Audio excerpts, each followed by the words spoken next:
Araw po, yung mga alaga natin dito, sabay-sabay na kumakain. Nandito yung mga, ayun, mga biik namin, oh. Ayan, biik, yung kambing, nakikisalo rin dito, pati pabo, nakikisalo rin sila.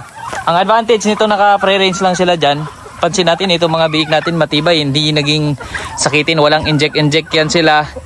Minsan lang sa vitamins, nakahalo tayo dun sa kanilang pagkain. Naluan natin ng multi-V. Pero ayan, oh, kalalakas, wala nang inject kasi lupa pa lang, may iron na sila nakakuha dyan. Tapos ang dami nila nakakain. Minsan, buko dito, pumupunta yan sila doon. Galing yan sila dyan sa may mga damuhan. Dyan sila nagabungkal. Daming nakakain. Mga insekto, yung mga damo, nakain din nila. No, para rin sila mga kambing natin sa mga pabo. Tsaka pansin natin, hindi sila yung nagpuputik ng dumi ng baboy. Pagka ganitong pinapakawalan namin, ang dumi lang na nasa katawan nila, mga putik ng lupa. Oh, ayan. Hindi katulad nung minsan na nasa pigiri yung mga biik namin.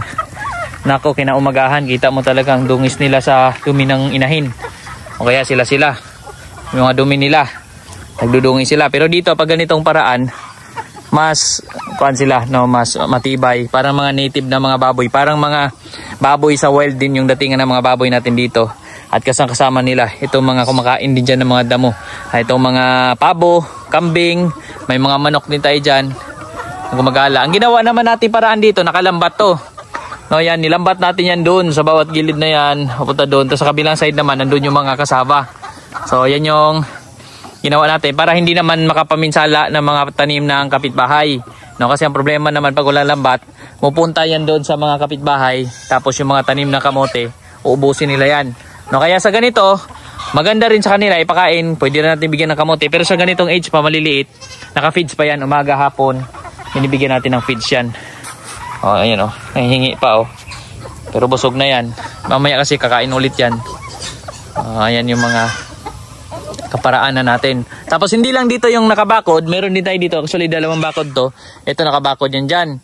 Tapos meron dito bakod doon, pakabila, ganyan. Pwede naman ilipat doon. Yung mga kambing kasi namin, palipat-lipat yan. Mula dito sa side na ito, no, nililipat din namin yan doon sa kabilang side naman. Kaya yung itong bahayan ng kambing natin, may pintuan. Tsaka yung mga biik natin, oh, lumulusot pa din yan sila dyan. Oh, may pintuan tayo dito. Kapag pinapalabas namin yung kambing dito na side, yan yung pinto na lalabasan nila. Ito. Tapos kapag nais namin nandun naman sila sa kabilang side, yun naman yung pinto para dun sa kabilang side. May dalawang pinto yan.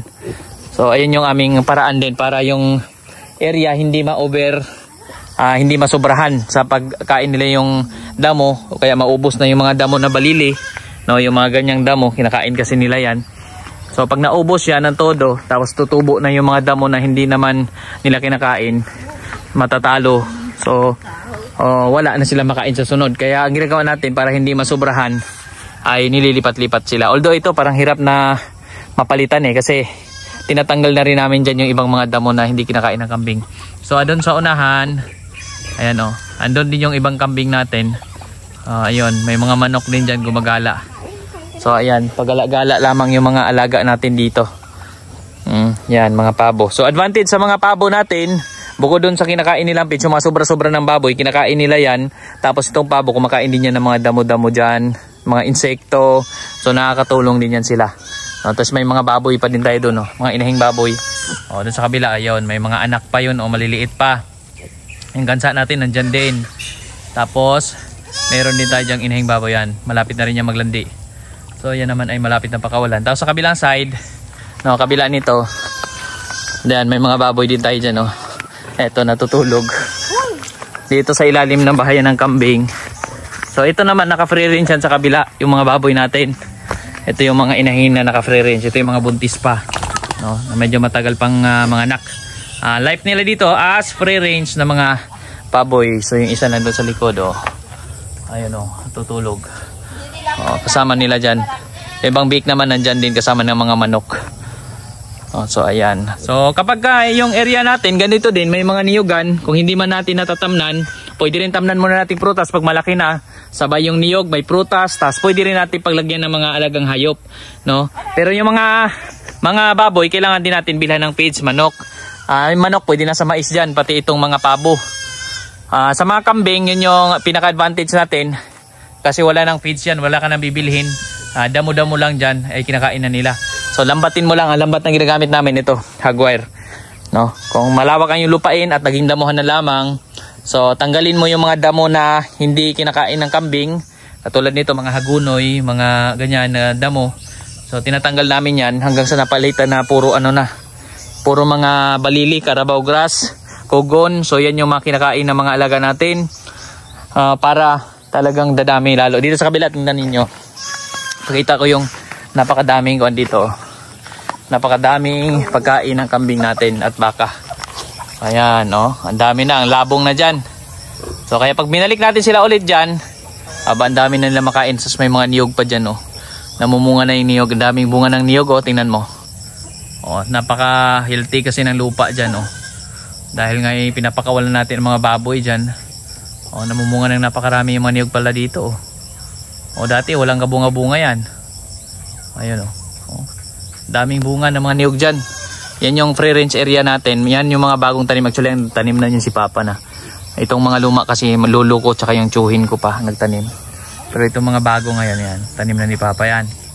O, kusang tanim niya na yan. Actually, tenant lang din kami dito or saop sa Bisaya kung tawagin. O, pero kailangan din magtanim. May na lang merong ma-harvest. O, ayan, dito sa unahan mga Fabios, mga pabo natin. O, pataas kumain, tingnan mo to. O, mga damo. Makain ng mga damo. Ayan. At marami pang iba. O, yung biik natin dyan, o, meron tayong palakihin dito na pang kuan yan, pang fattening. Ito, tingnan natin kung anong magiging kuan nito. Hayaan natin yan siya hanggang sa lumaki dito. Try natin. Obserbahan natin.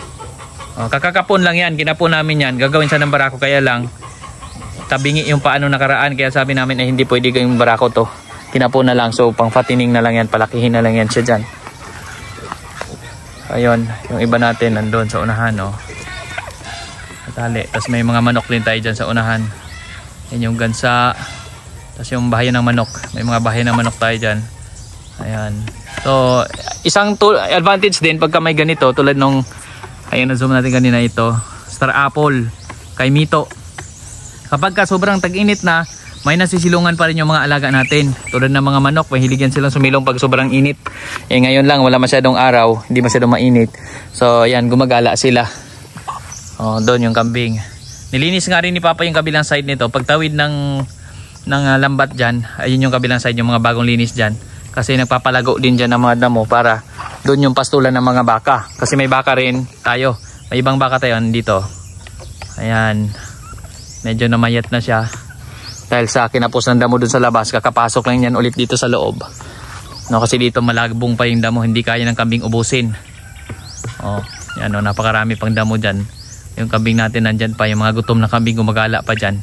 Tapos yung ibang kambing lumalapit na dito pag nagpakain tayo ng baboy. Kaya lumalapit dito. So meron tayong mahigit siguro nasa, ilang kambing natin? 14 plus 14, 28. Nasa mga 25 kambing. Kasi dati 28 to. So yung iba naman nabenta na natin yung mga lalaki. Kasi tinitira natin dito mga babaeng kambing.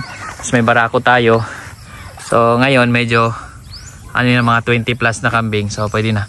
No, so yun yung mga naka-free range, tumutulong din sa paglilinis ng damo dito sa bukid. No, so ayan. So yan yung ating update mula dito sa bukid. Ayan, yung ating paligid dito. Kulungan ng baboy, kulungan ng kambing, kulungan ng kambing. At ito yung mga alaga natin. Kulungan ng manok, kulungan ng manok. Yan mga manok yan dyan. No, so ayan yung ating update mula dito sa bukid at muli po sa inyong lahat. Maraming salamat po. Thank you for watching po.